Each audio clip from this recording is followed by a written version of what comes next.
Well, she's been asking about gene possession, to be possessed by genie, which is the worst, and in certain way accompanied with magic. Well, this is the way they are producing it. Okay, there is nothing about that. The thing that it is how they play with your mentality. It's about manipulating. Do you say manipulating? No, manipulating. Exactly. I hate this word. Manipulating. Okay. With your head. The thing that in general it will be at Ashar.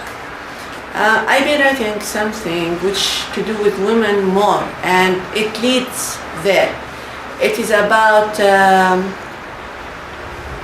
talking about Muhammad. We call it the depression, post-maternal depression. It says after you deliver. That's postpartum. Exactly. After you deliver your child, in general we have this problem of hormones coming ups and downs, and we have this kind of depression. Actually, any patient will have a kind of depression. After having cesarean, for example, the depression dose will be even harder. Okay, so you try at that moment to pull yourself out from the community, not to be socializing yourself. Well, this is a very freaky step because it says that you have certain problems, and it is to do with your psychological situation now. To keep you there, it is just to say you stay there and things will be even worse. But to try to socialize yourself and to mingle with people, to be with them, things will be even easier. But to remember that some people, some men, some husbands will add extra pressure on the wife. And this is actually what I've been writing last week, and I wrote it last in Arabic, and I think people been like, but I think most women which I'm dealing with, well, I can say cases, okay, because they are counseling me, and I found that she delivered surely it won't happen with every single woman, this is for sure, but some women they do they have this experience and they live in such misery, and she can't express herself perfectly, and the people around her they keep pushing on her. So things will even, be even worse. So the thing that I have some cases delivering, having another baby immediately, pregnant immediately, and so she is still under the first pressure, delivering a baby, extra pressure, and the husband he is not helping in any way. Actually, he wants to have her, every single day. And just to be his own pride, and forgetting that he is, become a daddy, and she has to help in some way, and having mother-in-law and all these, especially if she has extra people in her house. So it is even more and huge thing upon her head. The fatigue is a huge factor. And remember, she is the one who is going to clean and looking after her child, and nothing here to help her to refresh herself and her body again. And so what she is doing, losing pressure. So the body is completely exhausted, and her psychological is in a mess. Okay, so the first call that I will receive, that she is complaining of seeing things. One of the calls, and I keep really thinking about her. Her name is Suad. This Suad, I knew her before. She was very active here, reading Quran, mashallah, preaching Islam, calling her. She is the very good example about perfect Muslim woman. She's been young. She gets married, and she had the first child and the second child. After the first child, she started changing. the second child, nothing. People, around her said nothing.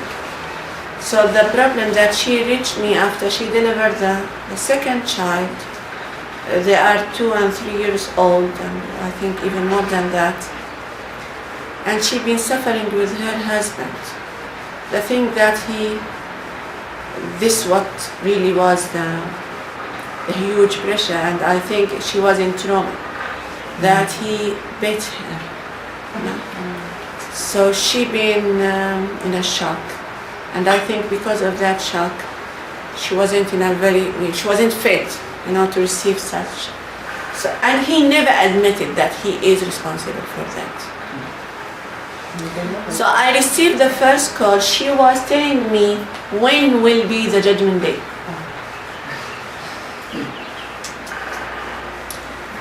And well, it is not today, this is for sure. So, and she didn't say her name that time. I didn't know what was the situation. The last time I saw her, she was okay, and I saw her child, and nobody, people keep covering things. Then I received a call from one of the sisters, and she said, you look after Saad, she needs you. What's wrong? And she said, she is not psychologically now fit in any way. Well, the damage happened. So I said, okay, I want to interfere, but we are Arab, so I need to have the permission from her husband to interfere. I can't reach her, so I have to reach her through him. So I called him and I said, okay, and he agreed to sit with me. Believe me, 2 hours of speaking with him, and he was telling everything about her. It is she, and you pick up reality from his speech. You dig behind the lines that he gave to you. His mom was adding pressure. He asked her to stop working, and work is her life. Her work is part-time in all means. And she'd been socializing herself with the Quran and people of the Quran. So she was in a very safe area. And this area will accept her with her children, no problem with that. And she'd been very active. And now he asked her to stop working, to stop seeing people, to be isolated in a very far area with his mom and the friend and neighbors of his mom. So nobody was there for her. Of course, he added that her mother is not fit. She has some depression, her mother from some. And we know that depression is not inherited. It is not in your body, in your blood. So that it is a must to get it as well. But of course, he been relying upon that point, although he is educated. Depression, it's genetic. It is not all of it. No. You have the ability to get depression. Well, depression, the ability, if somebody push you on that area, yes. That's a genetic condition, or all the ability to have depression. Yeah. I don't know about that somehow. No. There's I know they got this genetic all mental predisposition that the disease. most happy, enthusiastic, positive people can be depressed because of the situation. They can do a complete 360 degree in the other direction just from the situation that they're in. Well, she been fit for 25 years. The pressure make the mental disease come out. Okay, so No, the thing that is bipolar disease. Exactly. They're not the same. Yeah, bipolar disease But is a disease. Yeah. And there is a depression. yeah, but it's what related we to have bipolar. here, no, we don't have some Bipolar genetic problem. Bipolar genetic. If it is genetic, he won't marry her. This is for sure. He's been digging in the family history. However, Especially after this. no, the thing that in certain point, this actually what opened the gate of hell for her, that he beat her. He been talking with her, and I said, did you beat her? And he said, yes, I did. Well, she been living with him peace, and then this gate been open to her, and I know this by experience. And I have another case has the same thing now. The minute the woman will be beaten up, especially if she is very much having a very good life in her family. She won't take it easily. And she won't live peacefully after that. She won't be in a peace with herself. She will be just like in a shock, and she won't, be in a peaceful mentality after that. So I think she been living under that shock, and he didn't do anything. Actually, she went back to her family, and of course they sent her back to him. And this is not was the problem. That the problem was you have to observe whatever he give to you, and try to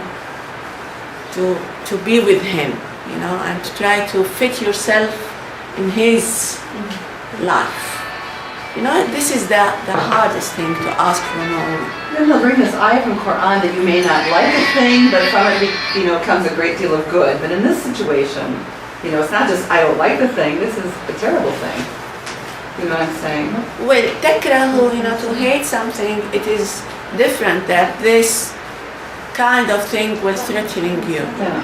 So she been living under threatening or in threatening position. But people The will thing use this that ayah to will, keep the her in end a of the situation. story is not here, no. The thing that I've been asking him, okay, what about supporting her now? You have two choices. You support her or you leave her.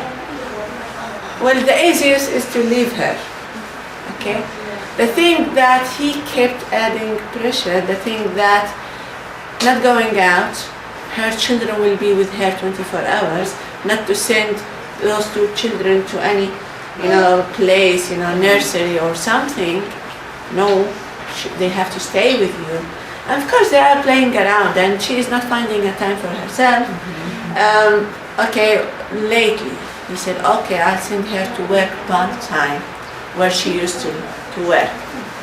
And of course, I can imagine that he wasn't giving much help in that area as well. He thinks that that's it, I gave everything I can. After that, she been filling water tanks, small tanks in her house. Seemingly that she was trying to kill herself, to be drowned in her own house. She was living in that area. And, she been imagining Noah's story, that the flood was there and she has nowhere to go. Well, this is to say that she been feeling that she is stuck and she can't find any, way out. Well, he divorced her. And of course, he got the permission of the court to take the children upon that she has this mental case and she is not fit to look after her children. So I don't want women to reach there. The other case which I have, well, unfortunately was sad. Every day you blame yourself, but you know that you can't do anything because you didn't know about her. But the other case which I have today, in now 3 months, and the case before, alhamdulillah, it been succeeded. It was a success. That her pressure was not being beating up, but to serve his family. She been talking about 20 years old girl, and now she is pregnant. She has, when she delivered, she now expecting another child, and she has to help in cleaning the house of her mother-in-law every single morning with another another wife, which is not co-wife, but the wife of her brother-in-law as well. So it seems that they are married, those girls, to make sure that to have free servants, serving in every different direction. And of course, again, this girl, she said, I'm going to die tomorrow. Okay, tomorrow came. I'm not dying yet. Okay, Well, thinking about death, that death should come any minute, because she is trying to have some way out. Another case now, alhamdulillah, that case, alhamdulillah, she delivered her child and she is fit enough not to call every day, alhamdulillah. She is fit enough, alhamdulillah. And after all, the cleaning not living room.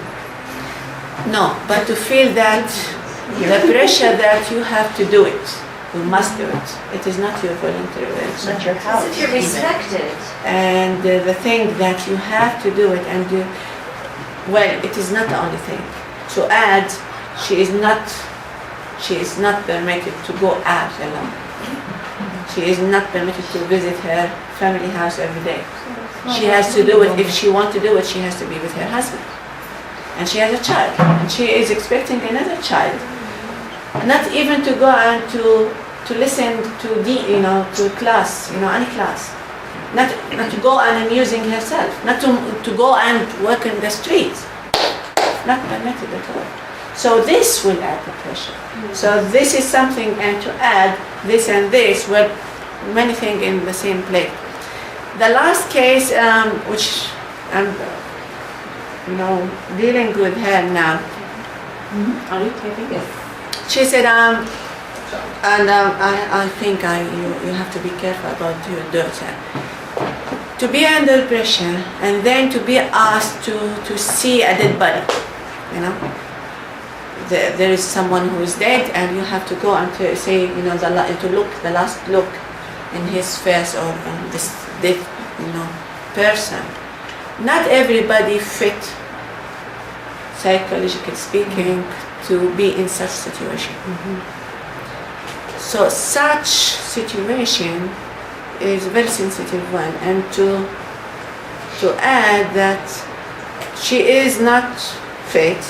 Again, delivering a child, living in misery with her husband, receiving, he beat her up, and then she was not permitted to see her mother because she'd been busy in his family house, and her mother passed away. So you put all this together, and from that moment, she refused to see her mother's face, and now, yes, what you said is true, that pressure is there, but there is a last moment that will reveal all this misery, at once. And again, this lady, she kept saying, I'm going to die tomorrow, I'm going to die after 40 days, so this Sunday, inshallah, I asked her to make a cake, because it will be happy birthday. It is 40 days now and she's not dead yet. Well, sometimes you feel that, and you don't really, what you do to them, you don't really, what I do with them, it's explaining things. It is, of course, this is the point. They reach you after their family, because they don't understand what is happening, they will take them to shuyukh.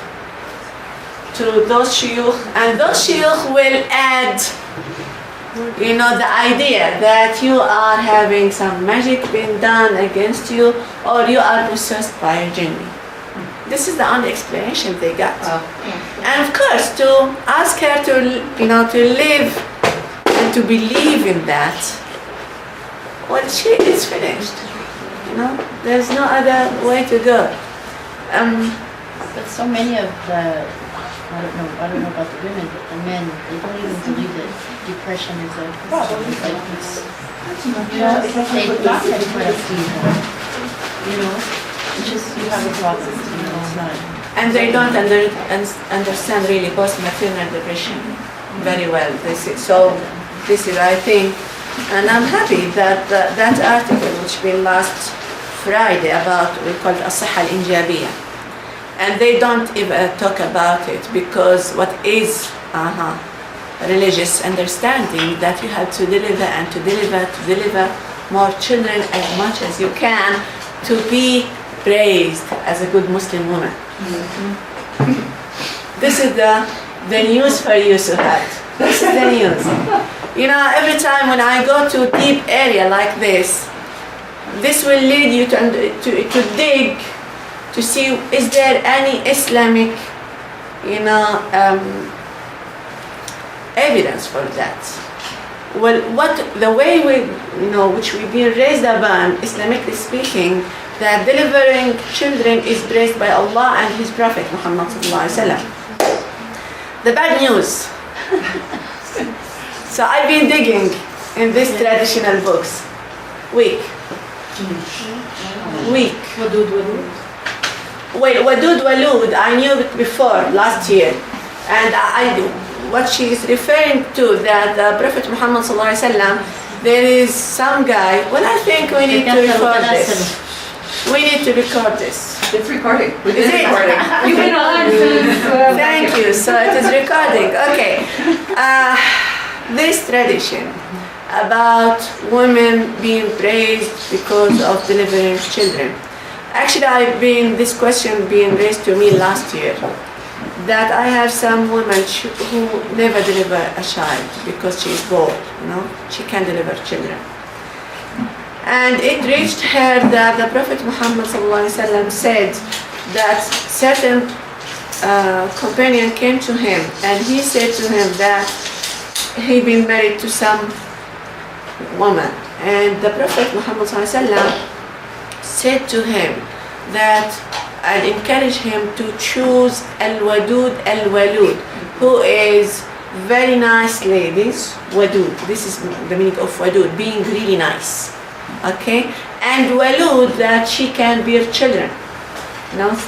She can deliver children. How does one and know be that before pregnant. you married her? So the thing that, yes, we can't know that unless you go and you make some medical research before that. And the other thing, in this case you have to do the same for men, to make sure that he can deliver children as well. And the other thing, that why? It is not her fault. So it is against justice. It is just to say that Allah, who created her this way, Allah subhanahu wa ta'ala asked men not to marry her because of something which is out of her hand. So it is unjust, and you can't accept that from Allah subhanahu wa ta'ala, who is just. And I keep saying, I remind you every time that remember always that Islam is about justice. So if there is not full appearance of justice, you go and make some researches about that. There should be some misses, there missing of the right evidence or missing the right understanding of that evidence. So again, this year I've been talking about postmortem depression. And as a Muslim woman, I've been raised that delivering children is praised by Allah and His Prophet Muhammad ﷺ. And we keep remembering it because this hadith, this tradition is very much known. It is disputed when it comes to why should not a Muslim woman thinking about stopping delivering children. It is about you cutting lineage. You have to stop doing that. You should not doing that. Okay? So not delivering children, or every time actually even it being introduced to us to be like a plan being set by the West to make sure that Muslims, they are not getting even more and more. So again, this I hate this. What you call this? What do you call this? Conspiracy? What do you call this? Conspiracy. Yes, conspiracy theory. So it is part of that. So especially when, again, in Gaza, for example, that it is your weapon, that you have to deliver children. So it is your mass destruction weapon. So you deliver children. Okay. And I remember I've been in. Sitting with some PhD holder men. I've been waiting for the interview and they've been sitting around and been very pleased to read some report that the West is complaining, especially in Germany, that Muslims, they are getting more, and it seems that they are going to cover, the West, even without using any kind of weapon, So the West is turning to be Muslim area. And of course we have some fanatic from the Christians who are leading for such understanding. Well, again, is it true? But is it because they're having more children or because people are becoming Muslim? Both. But I think the bigger number is having a lot of children. I think Well, I have to ask another question. Is it about number or quality? Quality, yeah. So this is okay. And well, you can look at the Middle East. Why should you go to the Middle East? You're going to look to the very close, what's so-called Israel. They are few in number comparing to the Palestinians, who are Muslims, but still the minority controlling the majority. So why should we have different story in the West if we have Muslims who know nothing about Islam? When I would read this hadith, I would say, but again, the quality, not quantity. The Prophet just wants quantity. So I said, I can't believe it. Well, I return back to this hadith, and it seems that this hadith being distributed, although it's been weak. I've been raised above that hadith, and I know now after 40 years it is weak hadith. Not the Wadud Walud, this version of this hadith is fabricated. Wow. You repeat that, please. So we have nothing to do against Muslim women who can't bear children because it is not their fault. And again, it is in a very clear contrast with Islam, which is about justice. Okay? So this hadith about Wadud Walud, it is fabricated. Okay? Coming to the other hadith, which is weak, that the Prophet Muhammad ﷺ is being in a place of feeling proud that many of us, of Muslims coming, his nation is well, that hadith, that specific one is sound. Well, that he can receive those Muslims, men and women, and now we are talking about quality. And according to that hadith, they are muhajjalin min athar as-sujud. This part of hadith is sound. Okay? The other part of the other hadith, which been in some way, mixed together, that you can't even differ between what is sound, what is not sound. The bit which is not sound, that which is weak, that you have to keep bearing children to get the praise of Allah and the Prophet Muhammad ﷺ. This piece is not right. تكاثر وتناسل is weak. Yes, تكاثر وتناسل, which is keep bearing children and delivering children. This is weak. The other one, the other bit, which is sound, that the Prophet Muhammad ﷺ in the Judgment Day, and this is actually what I wish you all, this message, to keep passing this message. It is about how you raise your children to be good Muslims. Not only to be Muslims, but to practice Islam in its best understanding. That this is actually what the Prophet Muhammad ﷺ, in that sound bit of hadith, being proud of. That you came to me, you will come to me in Judgment Day, and I look, who are they? They are your nation.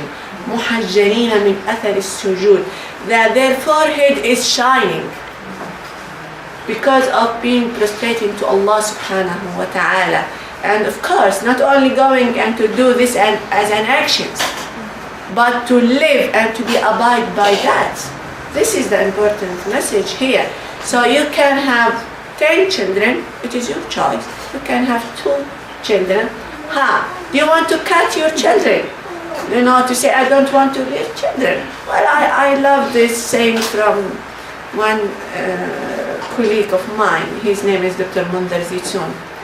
And I love this. He said, Well, we Muslims, the way we are doing it, 5 years not to have children, and another 5 years not to have children.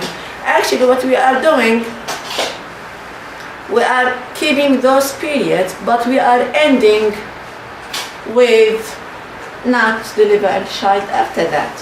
Well, what I can say in this sense, if the Muslim woman feel herself fit enough, and I'm not talking about physically speaking, no, I'm talking about physically and psychologically speaking, that she is fit enough to bear a child, well, go ahead, you do it.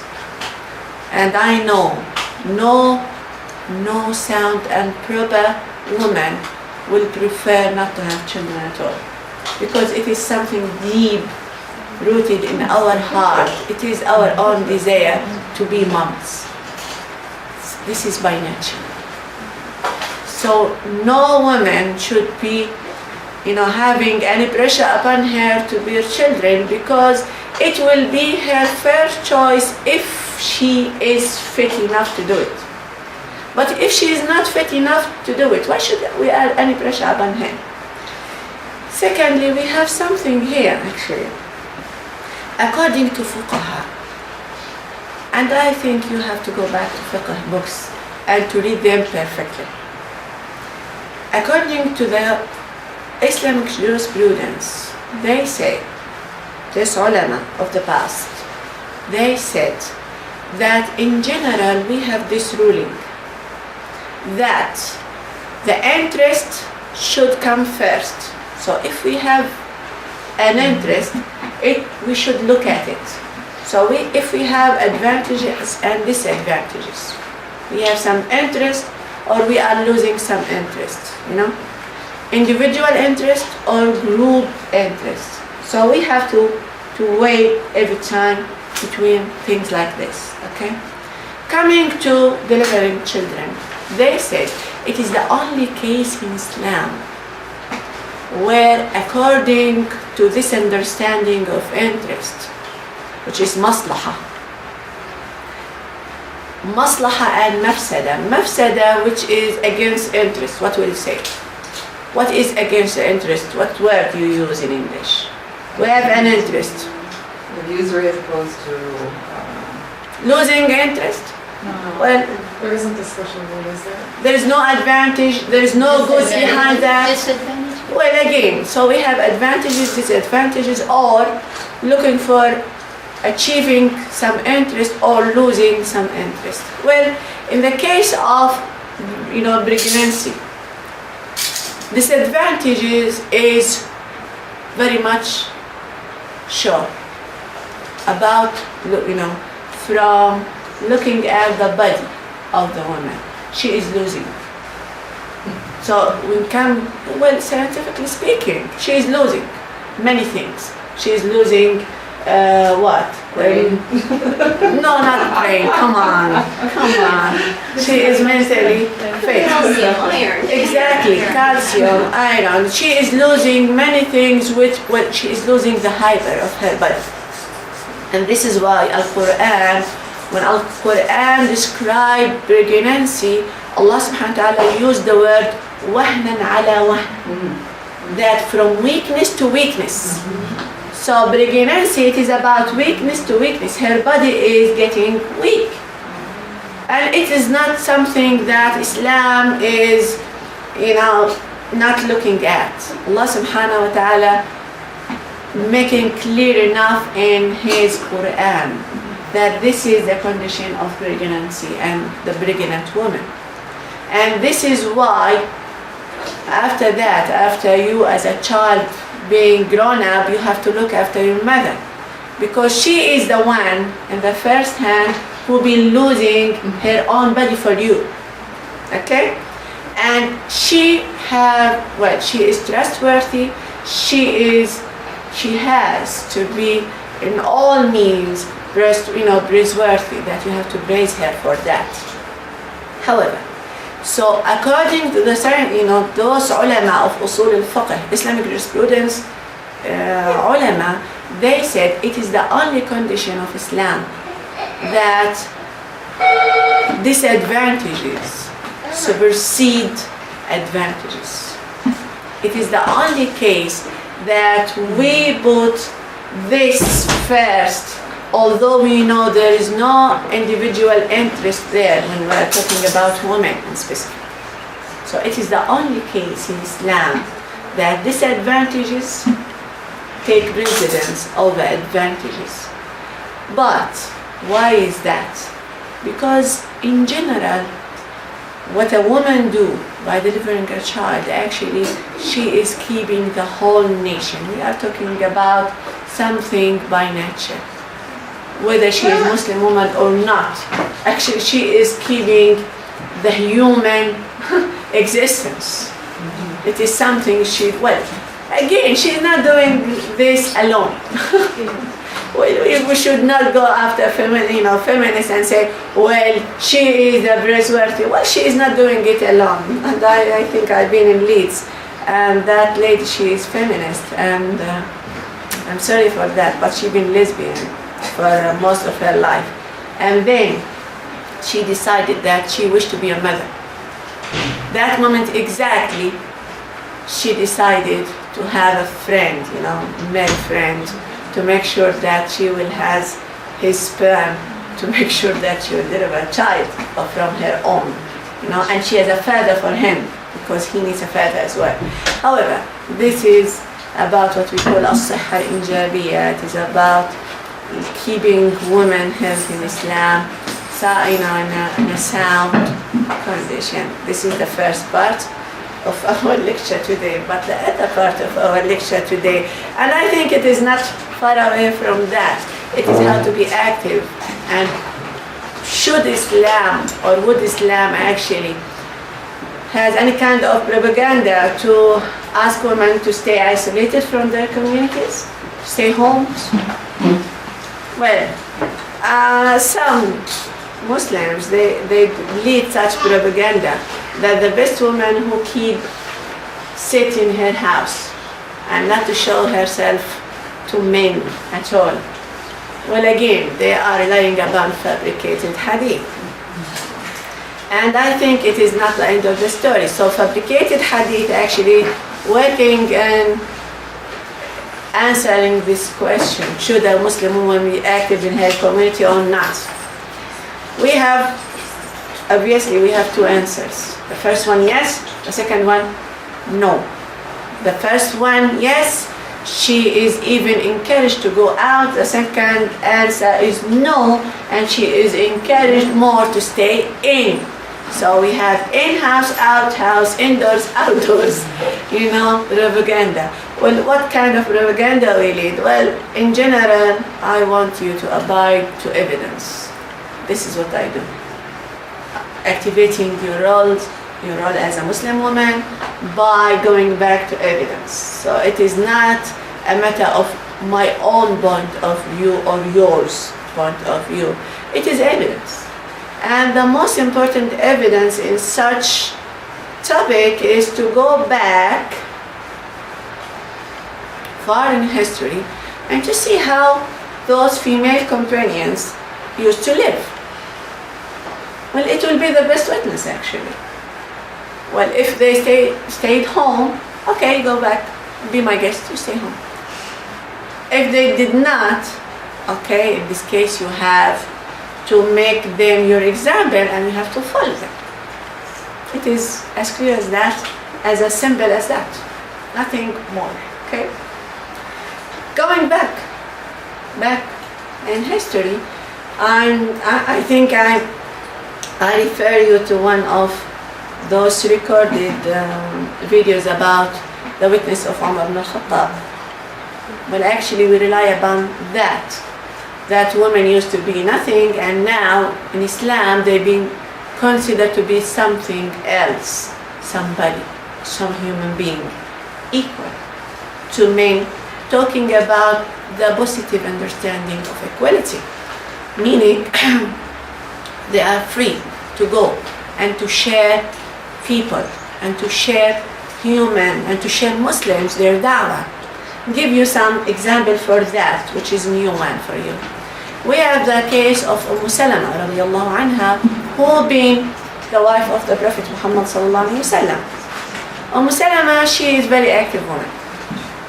She used to be active, and when she married the Prophet Muhammad sallallahu alaihi wasallam, she kept herself active, and she has a very unique role in Islam. And we have many incidents. Actually, I want you to refer back to the very clear evidence before going deep in Salama's story. If you want to go to the narrator of Sunnah, who narrated the Sunnah of the Prophet Muhammad ﷺ, the sayings of the Prophet Muhammad ﷺ.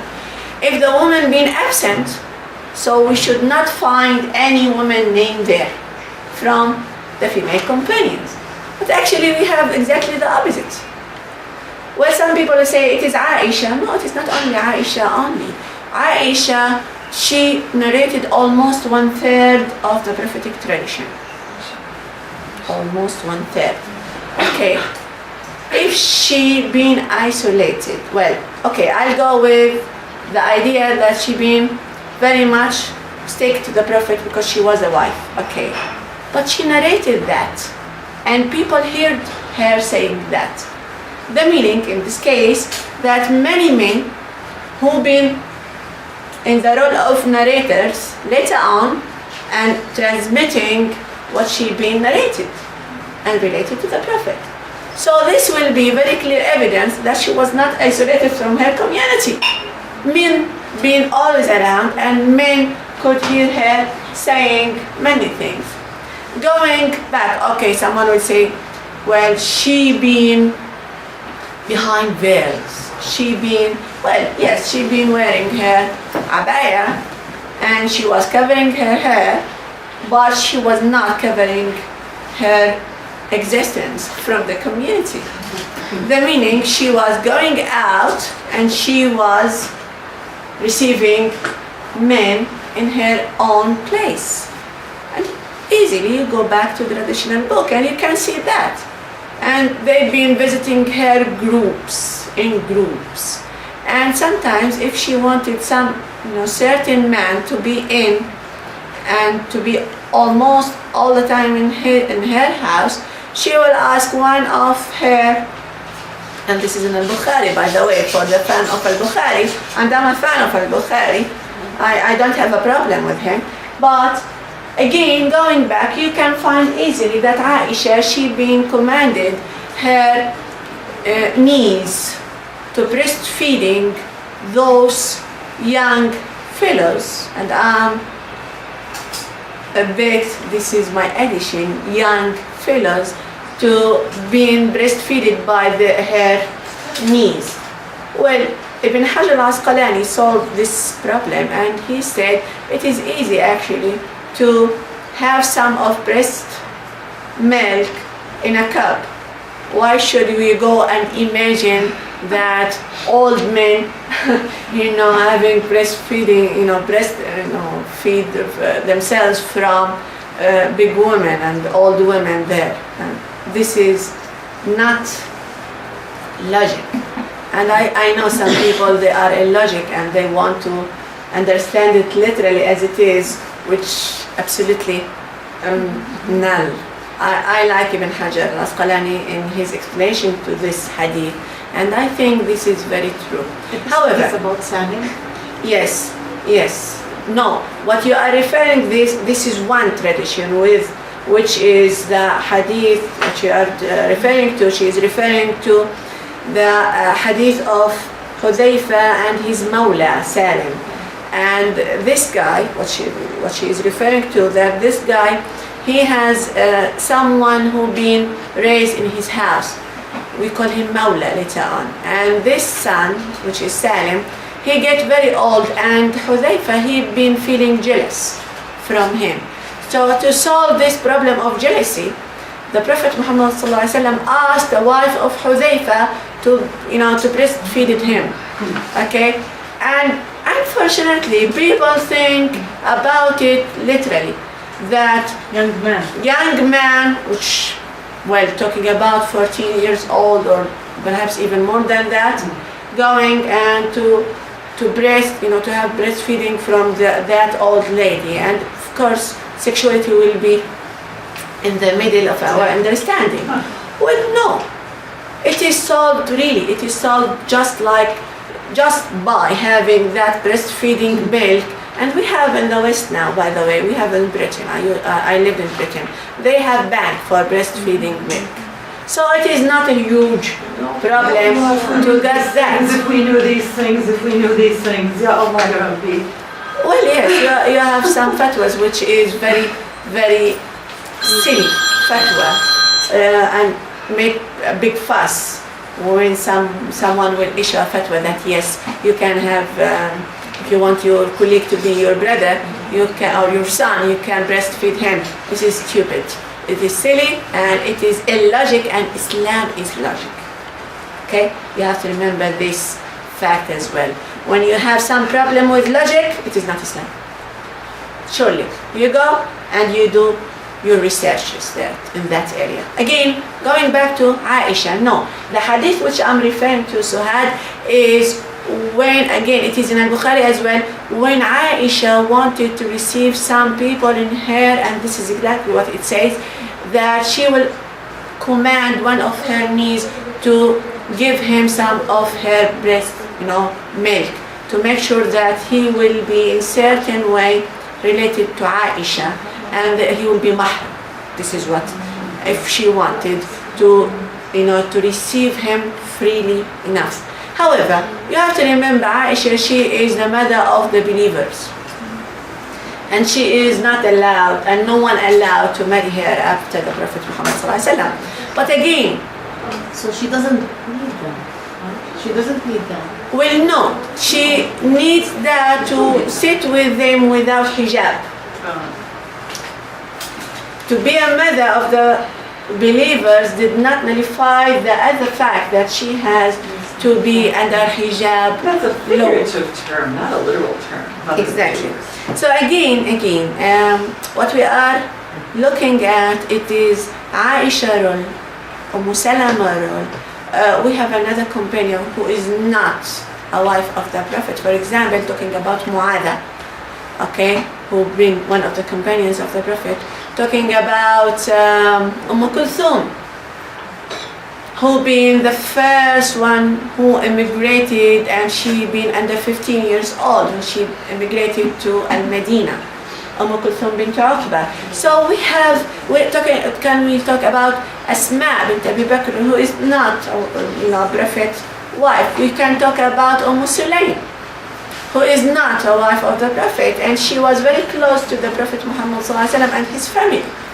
So we know all that, and we know that all those ladies have a great role in Islam. First, in preaching for Islam and calling for Islam. Secondly, defending the Prophet Muhammad ﷺ, even in the combat with the non-believers, talking about Sulaym, who been Sulaym, yes, and we have Hani. So we have Atiyah, we have many names, many female names, and they are not wives of the Prophet too. But even with the wives of the Prophet, we said it already. Well, if they've been isolated and they understood that the role of women of Islam to be isolated from men, they should do it themselves first, and we have to imitate them if they done it this way. But actually, no. To remember the role of Aisha, she was the leadership.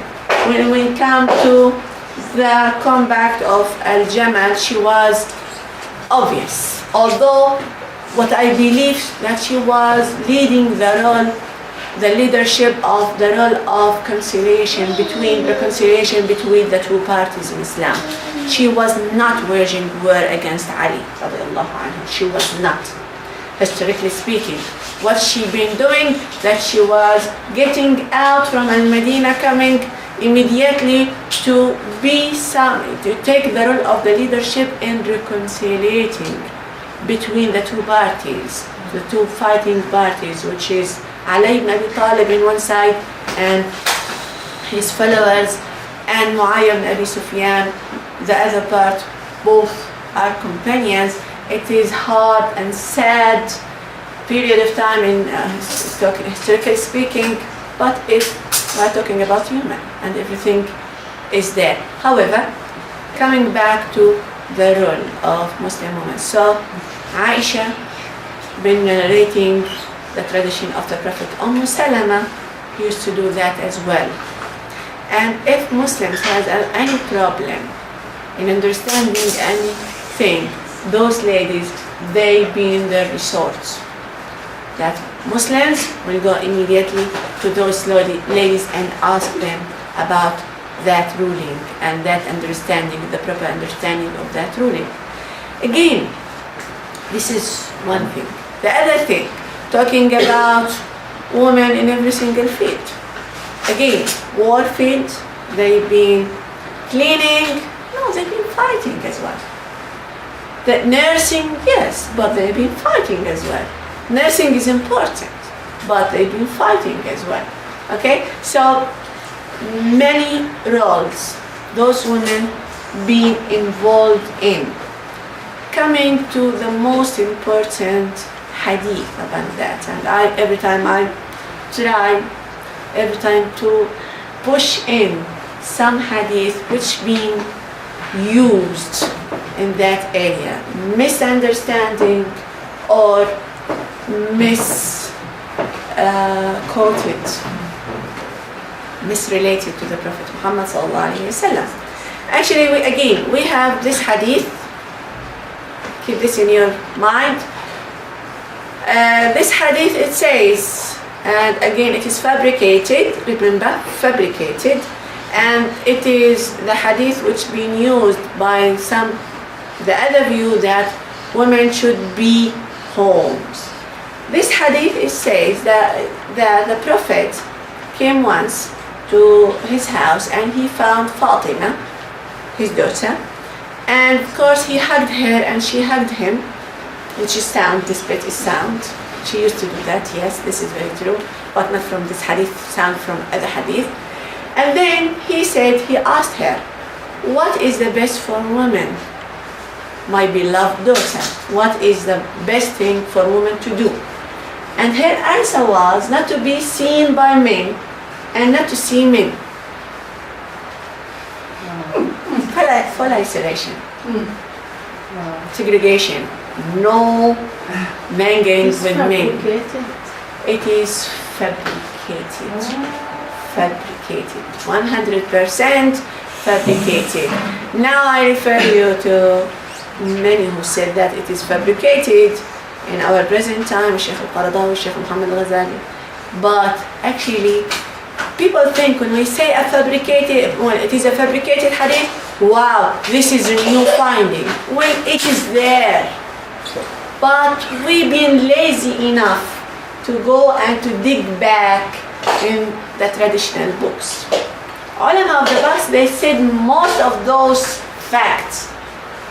But we used to be relieved if we find something which, according to our understanding and according to our life, and we don't want to change things. Okay, you keep it up, and no problem if this was fabricated, as long as it suits me. This is haram.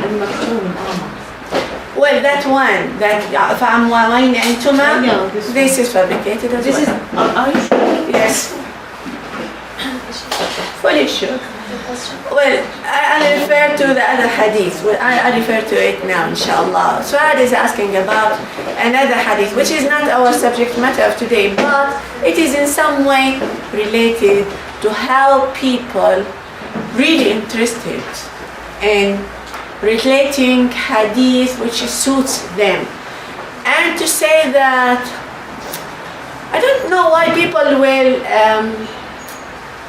I think it is their problem. They want their head to be shut down, just like, PC.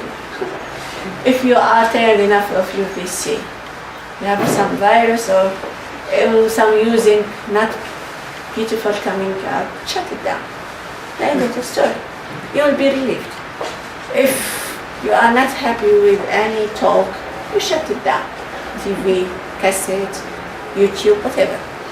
Because if you will make my time, my life harder. Okay, shut it down. I'm okay. Okay? Later on in your life, you recall that. You say, I needed that. And then you go and search for this. So I know at a certain point, the people who live upon fabricated hadith, certain points of their life, they discover that. But I hope it won't be after the damage being done fully. Your hadith, what you are related to is that we have certain person, his name is Ibn Maktoum, and he was blind. The incident what she is referring to, that this blind man, he came to the Prophet's house. And it happened, according to this narration, fabricated narration, you should be put this first, not to take it and adapt it. It happened that two wives of the Prophet been there, Aisha and Hafsa. And they said, the Prophet, he said to them, you go and hide, because they were not wearing hijab, according to this narration. He's blind. And they said, well, he's blind, he can't see us. Well, the Prophet said, but he can hear you. Okay, according to the narration, astaghfirullah. And it is just like imagining a nasty scenario going on, you know. And they will say no, and they know that hijab is fard, and they say no. However, he is blind. So the Prophet, he been really sorry for that. He been with them, you know the words, and he said to them, are you blind? Well, even in Arabic, it is hard word to pronounce. Are you blind? Well, you are not blind. He is blind, yes, but you are not blind. You go and cover. This is the meaning. Well, I think people who've been narrating that, they've been amusing with the idea that we have certain fight is going on between the Prophet and his wives. And they are happy with the idea that women, they are not responding perfectly to the Prophet Muhammad ﷺ. And because this is in certain way depict that the Prophet, he is not even a polite man, or even having a kind of patience with his wives. Again, this is fabricated. Actually, we have sound hadith where the Prophet Muhammad ﷺ asked his cousin Fatima to go to this person's house, because you can take off your clothes and live freely, because it is hard actually to keep yourself covered with the presence of a man for a long time. So the Prophet, this lady, the cousin of the Prophet Muhammad ﷺ, her name is Fatima. She been divorced, and she been living in far area. So she wanted to come to Al-Medina, okay? And she wanted certain house to receive her. It was easy for the Prophet to say to her to come and to live in one of his wife's houses. But he did not say that, because she needs to be covered. So she said, what about the place of Hani? The answer was, Hani received so many people, meaning so many men, because Hani was a very generous lady.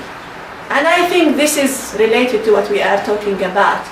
This lady, Hani, she used to cook for men, for the companions. And the Prophet used to pass, by her house and to eat from her cooking. He loves her cooking, okay? So she has many visitors, so her house was full all the time. And it will be hard for Fatima to keep cover all the time, because we need to take our clothes off and to feel relief that we can live freely that moment. So again, this happened. And the Prophet again was referring to this man, Ibn Maktoum, and he said, you go and sit in his house, because you can take off some of your clothes in his house, and to feel free to take off. And this is sound hadith. This is the sound hadith. Again, that one is fabricated. Well, the fabricated hadith, going back to our topic, it is, do we want, or does Islam want women to be or to live isolated from men? Well, no. Actually, Islam was encouraging women to be in.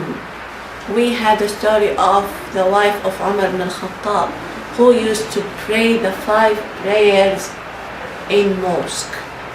5 prayers a day she was praying in the mosque. That means that she was going 5 times in a day. And what is the mosque?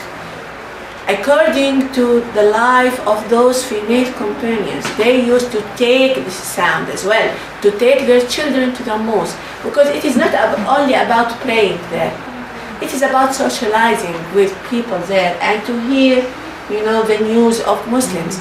If you remember the role of mosque in Islam, it is about gathering the ummah. The whole nation was controlled by or ruled by or even educating in mosque. So mosque being the school, being like, what you can say? City hall. Community center. Yeah, it might be something like that. Yes, it is play group for the children. From where we got that? The Prophet, he used to ask people to have some palm trees for the young, the tiny children to come, and because they will keep jumping, and in the end they have some dates coming out from those trees. So it's about playing with their swords and playing games in mosque. So mosque was the play group in certain manner, was the school, was the military house, was women socializing themselves, sitting with other women there. So everything was there. So women role in Islam was not only indoors, it was outdoors as well, to be a very active member in their communities. To remember Ash-Shifa by assigned by Umar ibn al-Khattab to be responsible for the treasury cabinet. Hafsa, she be responsible for keeping Al-Quran in her house. Aisha in the combat of Al-Ahzab, when we have the gangs being against the Prophet, she was in the middle there, helping everyone. Talking about Uhud combat, talking about even after the Prophet passed away, women being there all the time. I go back to Salama. Salama was combing her hair, and there was a young girl helping her. It is beauty salon. She was combing her hair. But it was not, but she was there helping her. So the thing that they heard someone who calls upon Muslims, Ya ayyuhan nas, O people. So it was a call for nas, for people to come to the Prophet. And Salama, she said to that girl, okay, back please. And she wanted to set up and to go. And that young girl, she said to her, he did not call upon us, he'd been calling men. She said, no, he called Ya ayyuhan nas. And this calling in Al-Quran is everywhere. Okay? Ya ayyuhan nas. She said, we are the people. So women understood this message clearly in Islam, that we are the people. It is not only men who are the people. We are the people. And we are the 2/3 of the people. Because we are looking after the children, we are looking after our families, looking after our husbands. So they are the other share, especially with the numbers of males and females now. I have to stop here. سبحانك اللهم وبحمدك نشهد أن لا إله إلا أنت نستغفرك ونتوب إليك. السلام عليكم.